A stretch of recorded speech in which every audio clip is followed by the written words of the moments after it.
આપણું chapter continue છે system of particles and rotational motion.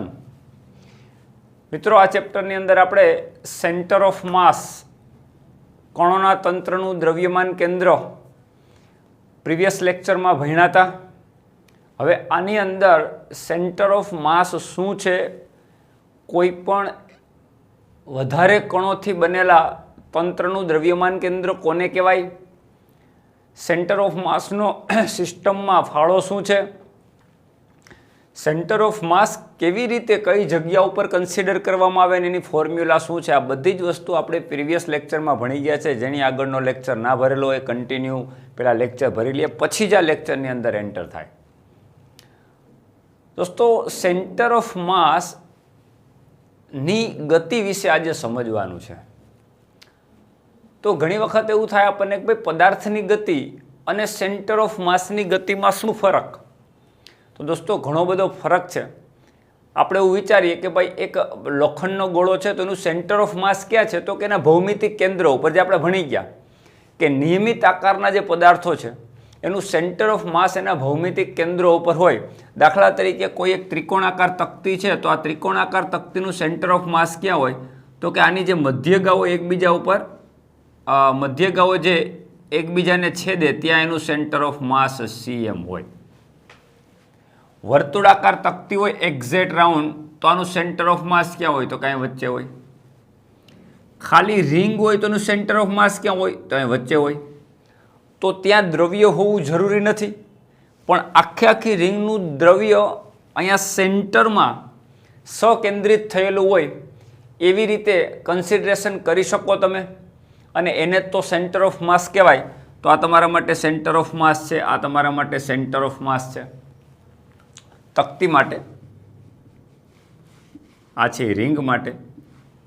આ રીતે એક લોખંડનો ગોળો હોય તો એનું સેન્ટર ઓફ માસ એના ભૌમિતિક કેન્દ્ર ઉપર, સપાટી ઉપર નહીં હોય, એના કેન્દ્ર ઉપર હશે. એક ગોળો હોય, પછી પોલો ગોળો હોય તો પણ સપાટી ઉપર નહીં હોય, એના કેન્દ્રમાં હશે. તો પોલા ગોળામાં કેન્દ્રમાં તો કોઈ દ્રવ્ય હોય નહીં, છતાં એનું સેન્ટર ઓફ માસ ત્યાં હોય. એટલે સેન્ટર ઓફ માસ હોય ત્યાં દ્રવ્ય હોવું જરૂરી નથી.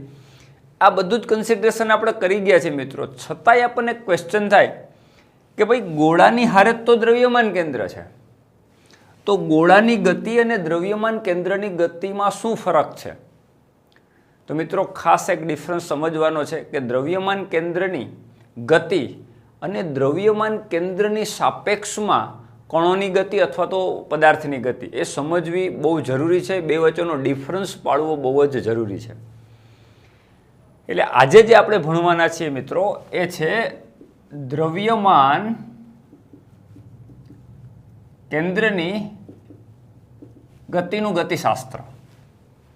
એટલે કે દ્રવ્યમાન કેન્દ્રની ગતિ વિશે શું કહી શકાય? આપણે ગતિશાસ્ત્ર માટેના ઘણા બધા નિયમો, વેગમાન સંરક્ષણનો નિયમ ભણી ગયા છીએ, ન્યૂટનનો ગતિનો બીજો નિયમ, પહેલો નિયમ, બધા નિયમો ભણી ગયા છે, વેગમાન વિશે પણ ભણી ગયા છે. આ બધી જ વાત સેન્ટર ઓફ માસને કેવી રીતે લાગુ પડે એ આજના લેક્ચરમાં આપણે સમજવાનું છે.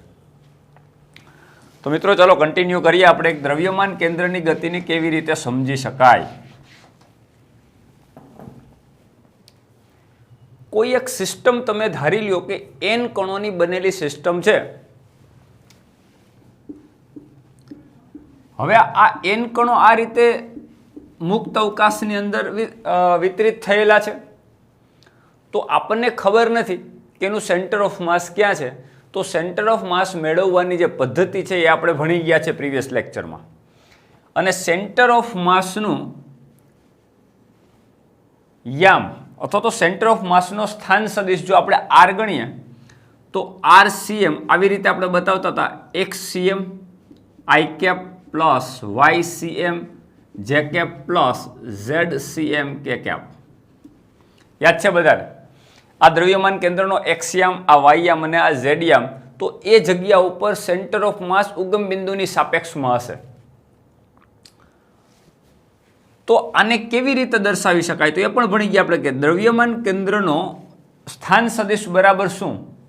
તો કે દાખલા તરીકે n કણો બનેલા હોય તો n કણો માટે m1 r1 plus m2 r2 plus up to mn rn by capital M, એટલે કે આખા સિસ્ટમનું દળ, અથવા તો અહીં લખવું હોય તો લખી શકાય કે capital M is equal to જ્યાં M1 plus M2 plus up to Mn, આખી સિસ્ટમનું દળ છેદમાં આવશે. તો આનો મતલબ શું થયો કે RCM ઇન્ટુ M, અને ગુણી નાખીએ આપણે તો M1 R1 plus M2 R2 plus up to Mn Rn થાય. ક્લિયર મિત્રો? આ વાત સ્પષ્ટ છે આપણા મગજમાં.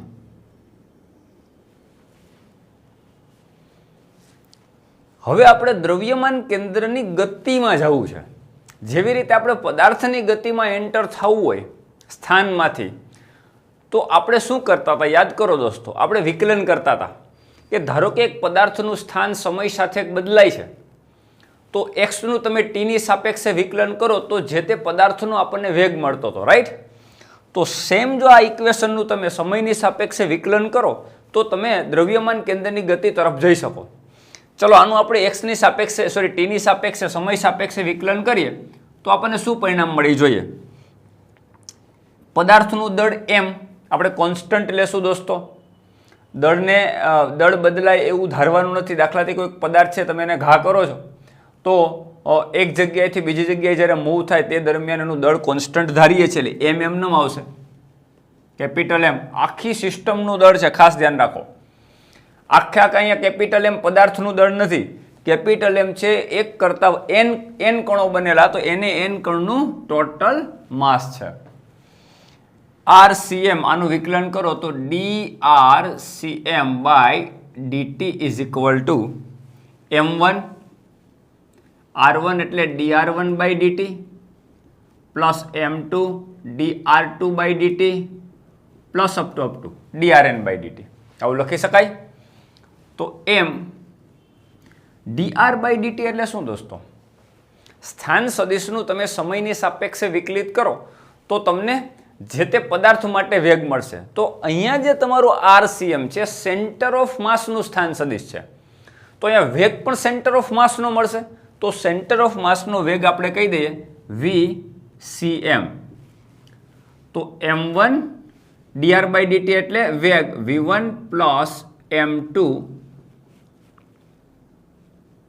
V2 plus up to Mn Vn.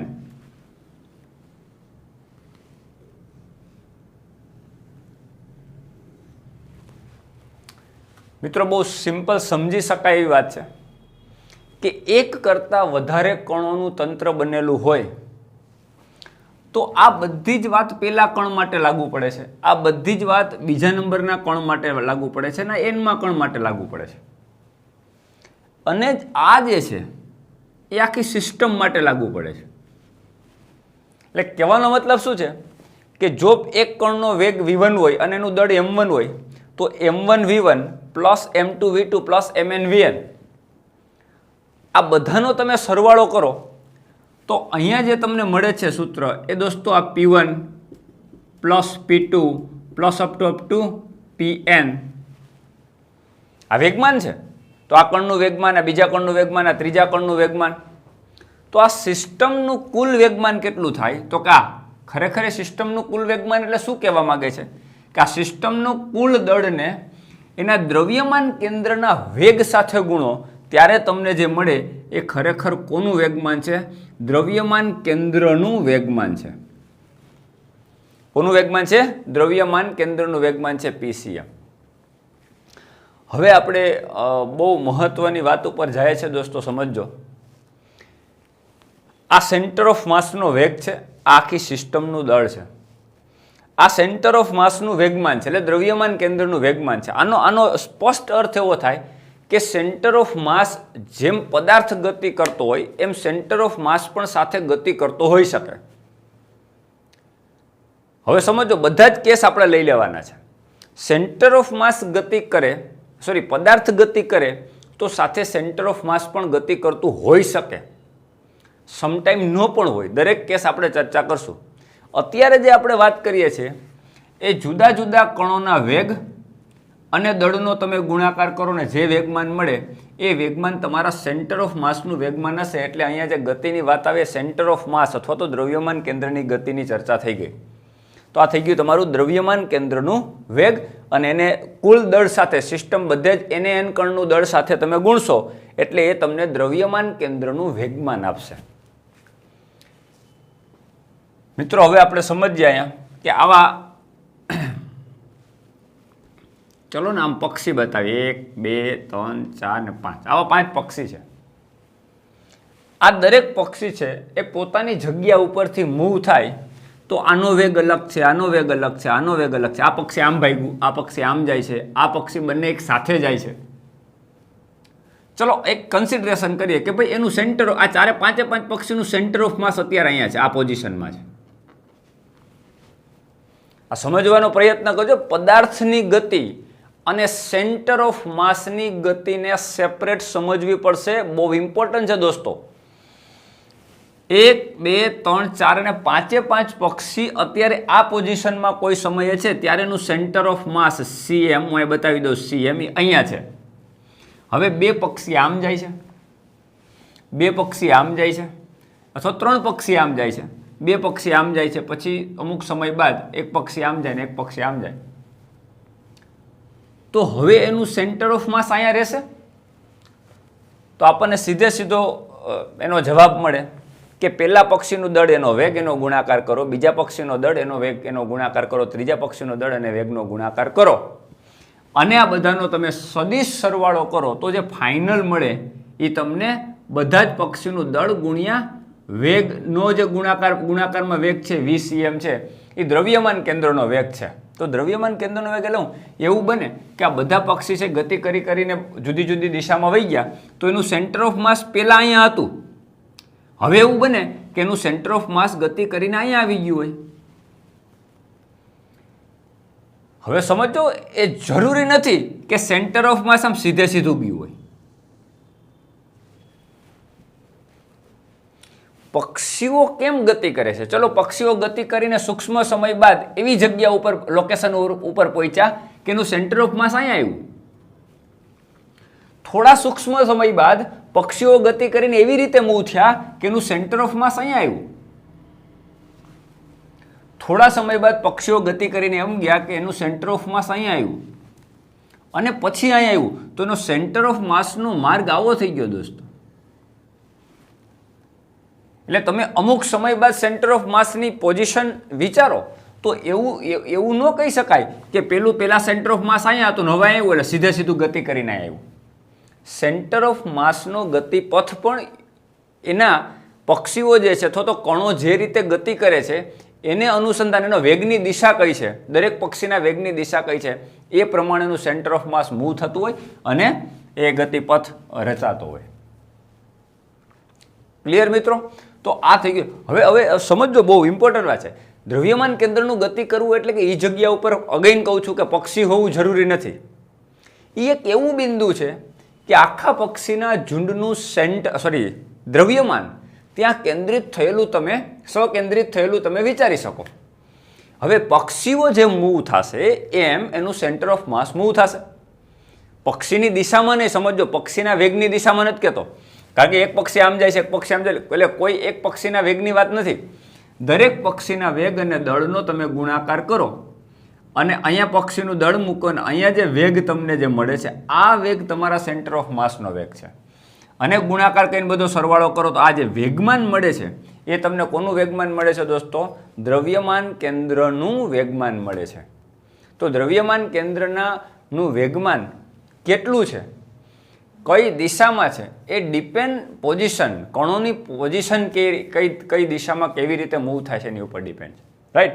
તો આ થઈ ગયું તમારો કણોના તંત્રનું વેગમાન, આ થઈ ગયું કણોના તંત્રના દ્રવ્યમાન કેન્દ્રનો વેગ. ક્લિયર? આટલી વાત સમજવી બહુ જરૂરી છે. હવે એની અંદર આગળ સમજવાનો આપણે પ્રયત્ન કરીએ.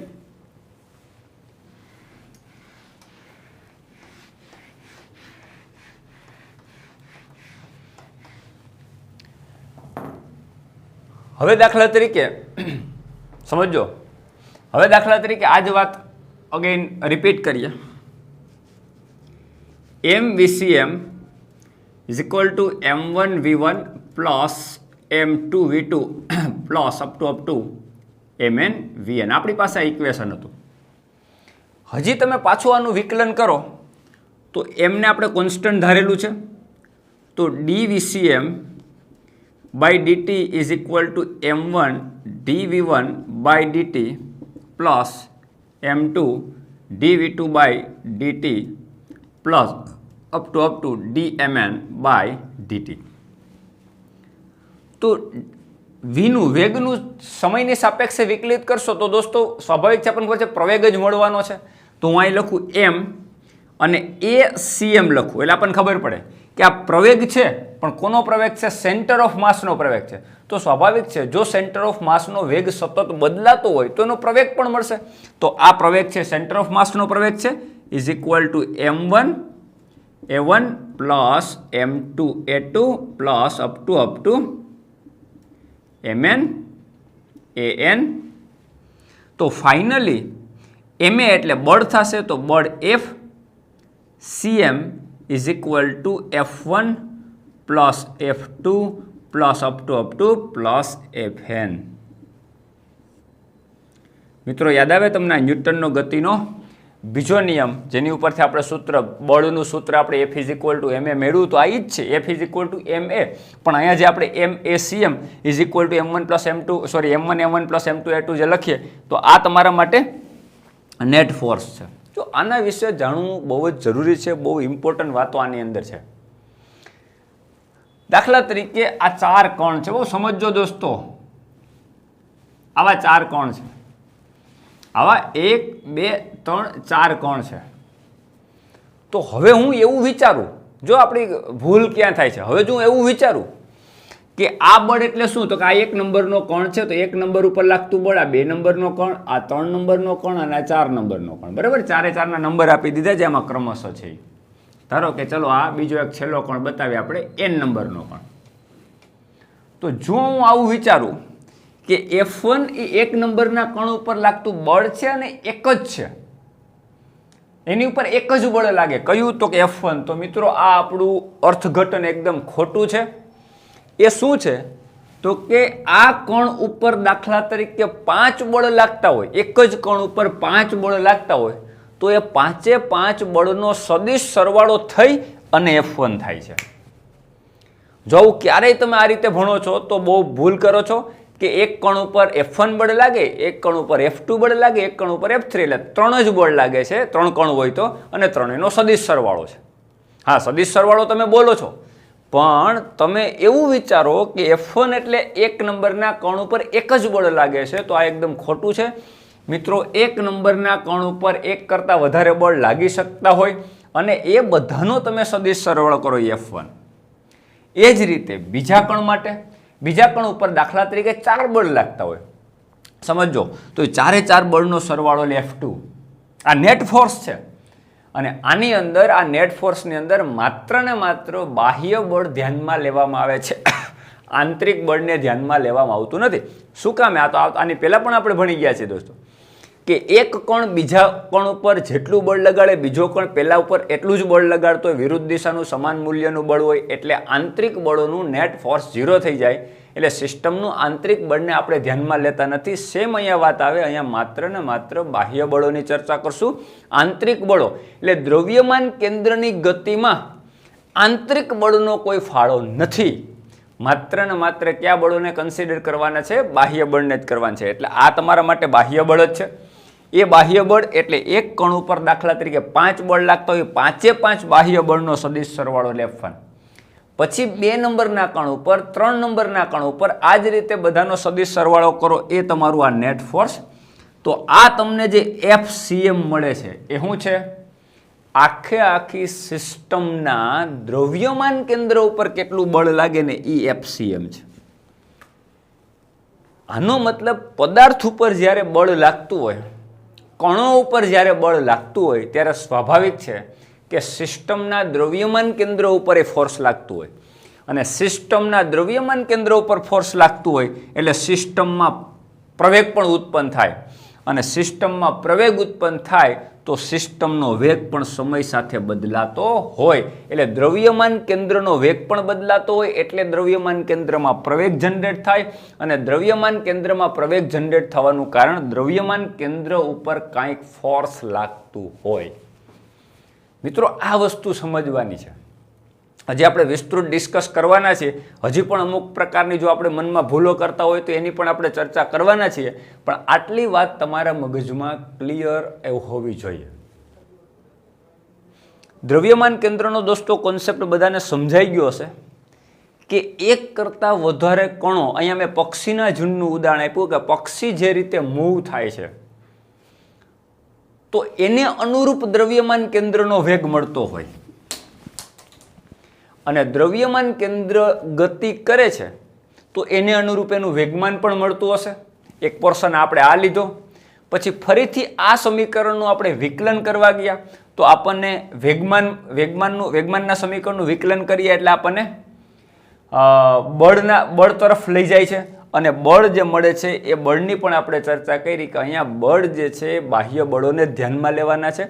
આ બધા બળો શું છે અને આ બળ શું છે એની પણ આપણે ચર્ચા કરી. ક્લિયર દોસ્તો? હજી આની અંદર ઘણું બધું વિસ્તૃત સમજવાનું છે, એની પણ આપણે ચર્ચા કરીએ. હવે મિત્રો, આપણે સેન્ટર ઓફ માસ માટે જેવી રીતે પદાર્થ માટે વેગમાન સંરક્ષણનો નિયમ ભણી ગયા, યાદ કરો કે સિસ્ટમનું કુલ વેગમાન જ્યારે અલગ કરેલું સિસ્ટમ હોય, અલગ કરેલું તંત્ર હોય જેની ઉપર કોઈ પણ પ્રકારનું બાહ્ય બળ લાગતું ના હોય, એવા સંજોગોમાં સિસ્ટમનું કુલ વેગમાન જે છે અચળ રહેતું હોય. દાખલા તરીકે એક બોમ્બ છે તો બોમ્બ બ્લાસ્ટ થાય તો એ પહેલાંનું વેગમાન અને બોમ્બ બ્લાસ્ટ થયા પછી એક કરતાં વધારે ટુકડાઓમાં વિસ્ફોટ થયા પછી એક કરતાં વધારે ટુકડાઓ થાય તો ટુકડાઓનો બધા જ ટુકડાઓના વેગમાનનો તમે સરવાળો કરો તો એ વેગમાન પહેલાંના વેગમાન જેટલું જ હોય. આ વેગમાન સંરક્ષણનો નિયમ આપણે ભણી ચૂક્યા છે ગતિમાં, એટલે વધારે કંઈ ડિસ્કસ નહીં કરીએ, પણ આને દ્રવ્યમાન કેન્દ્ર સાથે કેવી રીતે સાંકળી શકાય જોઈએ. હમણાં આપણે આવું લીધું કે mVcm is equal to m1 v1 plus m2 v2 plus up to mn vn, અને એની ઉપરથી આપણે વેગમાન લખ્યું pcm is equal to p1 plus p2 plus up to plus pn. Right મિત્રો, હજી આને આપણે આગળ લઈ જઈએ, હજી આને આપણે સમયની સાપેક્ષે વિકલન કરીએ. પહેલાં શું કર્યું? f is equal two ma, એટલે આ સમીકરણનું આપણે વિકલન કરતા હતા dv/dt, એટલે આપણે f is equal two ma ન્યૂટનના ગતિના બીજા નિયમમાં જતા હતા. વેગમાનનું પણ તમે સમયની સાપેક્ષે વિકલન કરશો એટલે ન્યૂટનના ગતિના બીજા નિયમમાં પણ તમે જવાનો છો, કારણ કે વાત તો એક જ છે. પણ અહીંયા તમને પ્રવેગનું ફોર્મ જે મળતું હતું અહીંયા તમને ડાયરેક્ટ બળનું ફોર્મ ડાયરેક્ટ મળશે. જો આનું તમે ટીની સાપેક્ષ સમય સાપેક્ષ વિકલન કરો એટલે તમે આમ લખશો dpcm by dt is equal to dp1 by dt plus dp2 by dt plus up to dpn by dt. તો મિત્રો, આ શું છે? એક નંબરના કણનું વેગમાન સમય સાથે જે બદલાય છે એ બદલાવાનો દર છે dp/dt. પ્રતિ સેકન્ડ કેટલું વેગમાન બદલાય છે અને કઈ દિશામાં ફેરફાર થાય છે. dp/dt ઉપર જે એરો માર્યો છે સદિશ બતાવે છે. આ બીજા કણ માટે છે, આ એનમાં કણ માટે છે, એટલે જેટલા પણ કણ હોય તો આ શું બતાવે છે? વેગમાનનો ફેરફારનો દર જ છે, પણ કોનો? સેન્ટર ઓફ માસનો. આ કોનો ફેરફારનો દર છે? દ્રવ્યમાન કેન્દ્રનો ફેરફારનો દર પણ છે. તો અહીંયા તમારું fcm is equal two f1 plus f2 plus up two fn. તો ઓલામાંથી આપણે એમાં જ ગયા હતા, હમણાં જે લીધું એ જ વાત છે. પણ દોસ્તો, આની ઉપરથી બીજી શું વાત સમજી શકાય કે જો સેન્ટર ઓફ માસનું net force, centre of mass ઉપર લાગતું નેટ ફોર્સ છે, એક્સટર્નલ ફોર્સ છે, ધ્યાન રાખજો, આંતરિક બળને ધ્યાનમાં લેવા નથી, અગેન કહું છું. તો આ સેન્ટર ઓફ માસનું એક્સટર્નલ ફોર્સ છે, હું આમ લખી નાખું f સેન્ટર ઓફ માસ, પછી કૌંસની બહાર લખું ext, એક્સટર્નલ ફોર્સ. જો આ 0 હોય તો શું થાય? દ્રવ્યમાન કેન્દ્ર ઉપર લાગતું નેટ ફોર્સ જો 0 હોય તો સેન્ટર ઓફ માસનું વેગમાન અચળ રહે. આ તમારું 0 થઈ જાય તો તમે આમ લખી શકો dPcm/dt ઇઝ ઇક્વલ ટુ, એટલે આ 0, તો dPcm/dt એટલે 0 થઈ ગયું. આનો મતલબ શું થયો કે બાહ્ય બળ જો 0 હોય એટલે દ્રવ્યમાન કેન્દ્ર ઉપર લાગતું બળોનો સરવાળો એટલે કે નેટ ફોર્સ જો 0 થઈ જાય તો અહીંયા PCM ઇઝ ઇક્વલ ટુ અચળ થઈ જાય. યાદ કરો વેગમાન સંરક્ષણનો નિયમ, આપણે એવું કહેતા હતા કે નેટ ફોર્સ 0, પદાર્થ ઉપર લાગતું પરિણામી બાહ્ય બળ 0 હોય ત્યારે વેગમાન, રેખીય વેગમાન અચળ રહે. તો મિત્રો આ રેખીય વેગમાન અચળ છે, PCM અચળ છે, પણ આ વેગમાન કોનું છે? સેન્ટર ઓફ માસનું વેગમાન અચળ રહે. આ કોનું વેગમાન છે? આ કોનું વેગમાન છે? દ્રવ્યમાન કેન્દ્રનું વેગમાન છે. તો આપણે શું વાત આ પ્રૂવ કરી કે વેગમાન સંરક્ષણ જે વાત પદાર્થ માટે કહે છે એમ એક કરતાં વધારે કણોની સિસ્ટમ હોય તો એનું દ્રવ્યમાન કેન્દ્ર ગતિ કરતું હોય અને એનો વેગ બદલતો હોય, અને વેગ બદલતો હોય એટલે એને અનુરૂપ પ્રવેગ મળતો હોય. વેગ બદલતો એટલે વેગમાન પણ બદલતો હોય. જો અત્યારે દ્રવ્યમાન કેન્દ્રની વાત કરું છું, દ્રવ્યમાન કેન્દ્રનું વેગમાન ચેન્જ થતું હોય. ઈ વેગમાનનો દર એટલે કે એની ઉપર લાગતું નેટ ફોર્સ જો 0 થઈ જાય તો વેગમાન, દ્રવ્યમાન કેન્દ્રનું વેગમાન પણ કેવું રહે? કોન્સ્ટન્ટ, અચળ રહે, એ બદલાશે નહીં. એ દ્રવ્યમાન કેન્દ્ર માટે વેગમાન સંરક્ષણ કહેવાય. આ શું થયું? દ્રવ્યમાન કેન્દ્ર માટે વેગમાન સંરક્ષણનો નિયમ.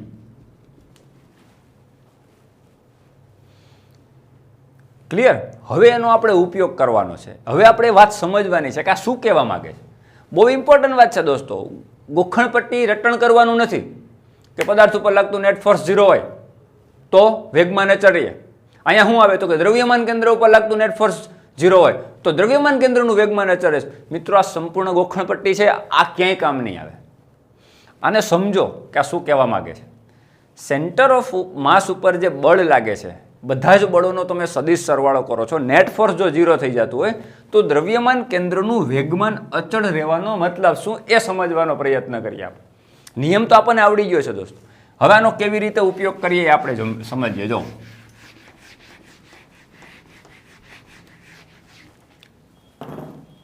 આપણને ઘણા બધા પ્રશ્નો થાય કે શું પદાર્થ ગતિ કરતો હશે તો એનું સેન્ટર ઓફ માસ ગતિ કરતું જ હશે?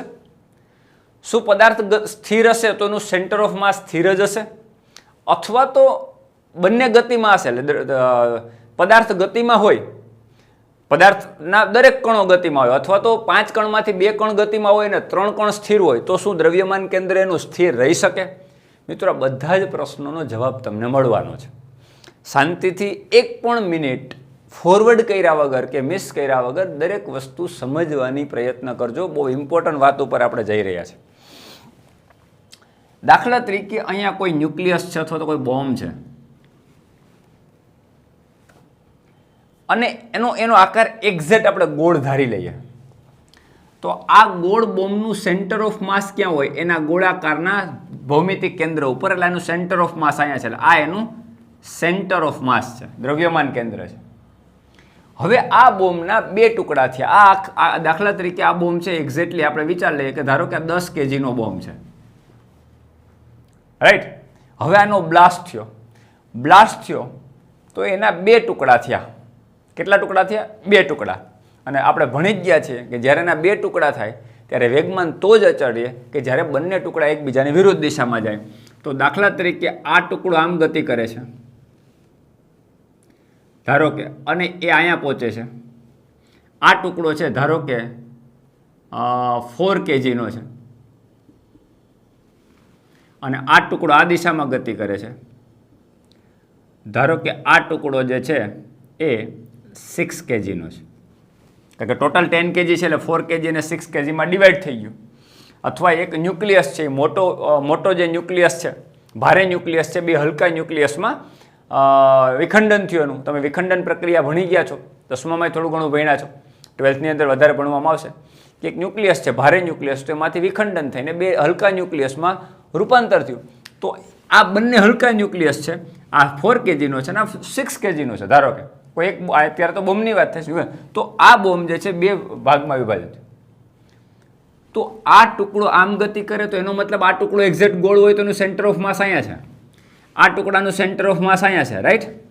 આનો મતલબ એવો થશે કે આનું સેન્ટર ઓફ માસ ગતિ કરશે?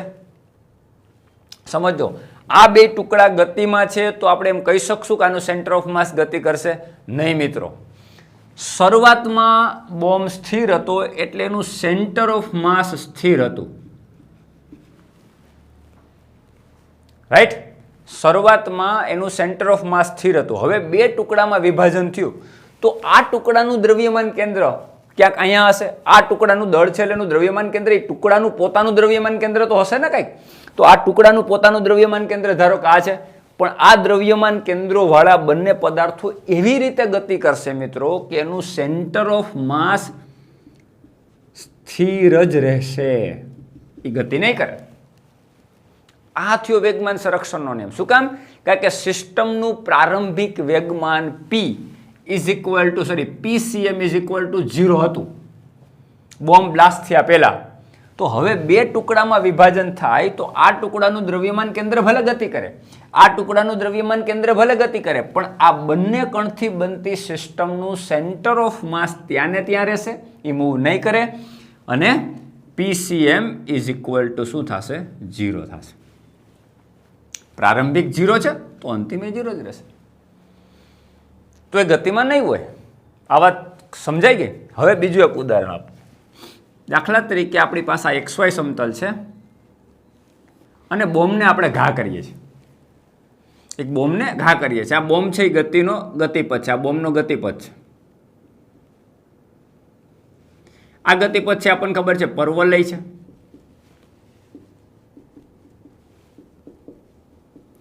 ગતિપથનો આકાર પરવલય છે. આ બોમ્બ છે પેલા અહીંયા હતો, પછી અહીંયા આવ્યો, પછી અહીંયા. ગતિપથ કેવો છે? પરવલય છે. ક્લિયર મિત્રો? હવે આ પોઝિશન ઉપરથી બોમ્બ બ્લાસ્ટ થાય છે. અસંખ્ય એવા ટુકડામાં બ્લાસ્ટ થઈ ગયો. અસંખ્ય એવા ટુકડામાં બ્લાસ્ટ થઈ ગયો. તો મિત્રો મને કહો, આની ઉપરનું બાહ્ય બળ કયું હોય? ટુકડાની દિશામાં અથવા તો ટુકડાઓને અનુરૂપ ટુકડાઓ જે દિશામાં વિખેરાય છે એ દિશામાં લાગતું બળ છે બાહ્ય બળ હશે? ના હોય ને મિત્રો. કારણ કે એક ટુકડો બીજા ટુકડા ઉપર અથવા તો જેટલા ટુકડા બ્લાસ્ટ થયા એ ટુકડાની દિશામાંના જે બળ હશે તો બધા આંતરિક બળ હશે. એક બીજા ટુકડાઓ અથવા તો બ્લાસ્ટ થયા ત્યારે એક ટુકડો બીજા ઉપર ને બીજો ટુકડો પેલા ઉપર જે બળ લગાડતું એ આંતરિક બળ તો 0 થઈ જાય. સિસ્ટમનું આંતરિક બળને ધ્યાનમાં લેવાનું જ નથી. દ્રવ્યમાન કેન્દ્રની ગતિ દરમિયાન સિસ્ટમનું આંતરિક બળ ધ્યાનમાં લેવા નથી, તો માત્ર બાહ્ય બળ. તો આ બોમ્બ ઉપર અત્યારે બાહ્ય બળ કયું? ગ્રેવિટેશન. ગુરુત્વાકર્ષણ બળ એક જ બાહ્ય બળ છે. કયું બળ? ગુરુત્વાકર્ષણ બળ એક જ બાહ્ય બળ છે. બાકીના બધા તો આંતરિક બળો છે. ટુકડાની દિશાને અનુરૂપતા જેટલા બળ છે એ બધા તો આંતરિક બળ છે, તો 0 છે. એક ટુકડો બીજા ઉપર લગાડે, બીજો એટલું જ બળ પેલા ટુકડા ઉપર લગાડશે તો નેટ ફોર્સ 0 કરી દેશે. એટલે F ઇન્ટરનલ તો 0 જ હશે. એટલે એની તો ચર્ચા કરવાનો કોઈ મતલબ જ નથી. હવે આપણે એક્સટર્નલ ફોર્સ લેવાનું. તો આની ઉપર એક્સટર્નલ ફોર્સ કયું લાગે? માત્ર ગુરુત્વાકર્ષણ બળની અસર હેઠળ જ પ્રક્ષિપ્ત કર્યો આપણે બોમ્બને. તો આની ઉપર ગુરુત્વાકર્ષણ બળ લાગે છે. તો ગુરુત્વાકર્ષણ બળની અસર હેઠળ ગતિ કરતો કરતો જો બ્લાસ્ટ થાય છે, અહીંથી આ બ્લાસ્ટ થાય છે, તો એક ટુકડો આમ ગયો, એક ટુકડો આમ ગયો, એક ટુકડો આમ ગયો, એક ટુકડો આમ ગયો. તો હવે એનું સેન્ટર ઓફ માસ બ્લાસ્ટ થયા પછી શું અહીંયા હશે? તો મિત્રો આનો જવાબ નહીં. શું કામ? કારણ કે બ્લાસ્ટ થયા પહેલા ઓલરેડી એનો ગતિપથ કેવો હતો? પરવલય. તો બ્લાસ્ટ થયા પછી ભલે ટુકડાઓ ગમે એમ ગતિ કરે પણ એનું સેન્ટર ઓફ માસ આ દિશામાં જ મૂવ થતું આવશે. એટલે સેન્ટર ઓફ માસનો ગતિપથ પહેલા હતો એવો જ રહેશે. ટુકડાઓ એવી રીતે ગતિ કરશે કે એનું સેન્ટર ઓફ માસ આ દિશામાં જ ગતિ કરશે. આમ એટલે પહેલા એનું સેન્ટર ઓફ માસ અહીંયા આવ્યું, પછી અહીંયા આવ્યું, પછી અહીંયા આવ્યું, પછી અહીંયા. હમણાં મેં તમને કીધું હતું પક્ષીના ઉદાહરણ દ્વારા કે ગતિપથ જે છે એ કોણ નક્કી કરશે? ટુકડાઓ કઈ બાજુ જાય છે. તો મિત્રો અહીંયા વેગમાન સંરક્ષણ શીખ્યા તો હવે આપણે એ વિચારવું જોઈએ કે આપણો ચોક્કસ ગતિપથ આપણને મળી ગયો. પહેલા કેવો હતો? પરવલય. તો બ્લાસ્ટ થયા પછી પણ ગતિપથ પરવલય જ રહેશે વેગમાન સંરક્ષણ મુજબ. ક્લિયર? હવે ટુકડાઓ ગમે એ દિશામાં ગતિ કરશે, એ જે તે ટુકડો, આ એક ટુકડો અહીંયા છે તો એનું દ્રવ્યમાન કેન્દ્ર પોતાનું હશે જ. આ બીજો ટુકડો છે એનું પોતાનું દ્રવ્યમાન કેન્દ્ર હશે જ. પણ બધા જ ટુકડાઓના ગતિનો ગતિપથ એવી રીતે રચાશે અથવા તો આખી સિસ્ટમ એવી રીતે ગતિ કરશે કે આખી સિસ્ટમનું સેન્ટર ઓફ માસ પહેલાં જેવો ગતિપથ હતો, કેવો હતો? પર્વલય. તો એ પર્વલય કહે. અહીંયા કોઈ ટુકડો જાય એવું જરૂરી નથી, એક પણ ટુકડો આ દિશામાં જાય એવું જરૂરી નથી, પણ એનું સેન્ટર ઓફ માસ કન્ટિન્યુ આ દિશામાં મૂવ થશે અને એનો ગતિપથ કેવો રહેશે? પર્વલય હશે તો પર્વલય રહેશે. જો બોમ્બ બ્લાસ્ટ ના થયો હોત તો પ્રશ્ન જ નથી, તો એનો પર્વલય ગતિપથ, તો એ તો આ જ વસ્તુ લાગુ પડશે. બ્લાસ્ટ જ નથી થયો તો સંરક્ષણનો નિયમ ક્યાં લગાવવાનો છે? તો એનો ગતિપથ પર્વલય જ રહેવાનો હતો.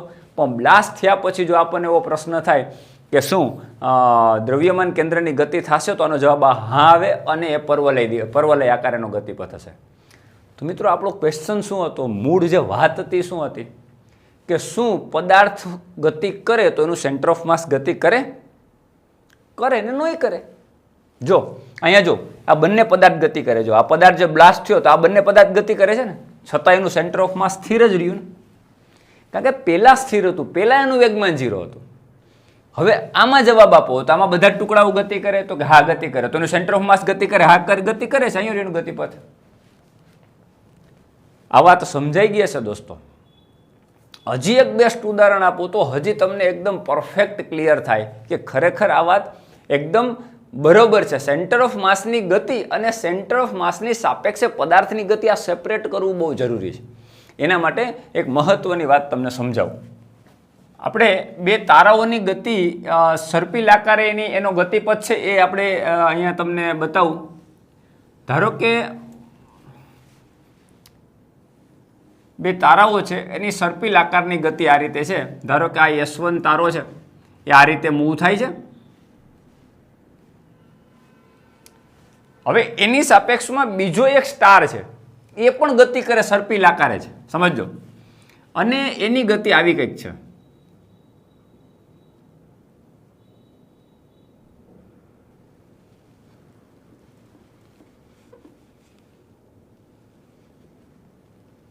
આ ડોટેડ લાઈનથી હું બતાવું છું.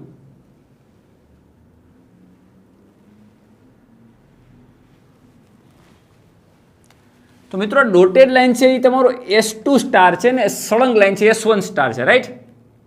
તો S1 સ્ટારનું સેન્ટર ઓફ માસ ધારો કે પહેલાં અહીંયા હતું, પછી અહીંયા આવ્યું, પછી અહીંયા આવ્યું, પછી અહીંયા આવ્યું.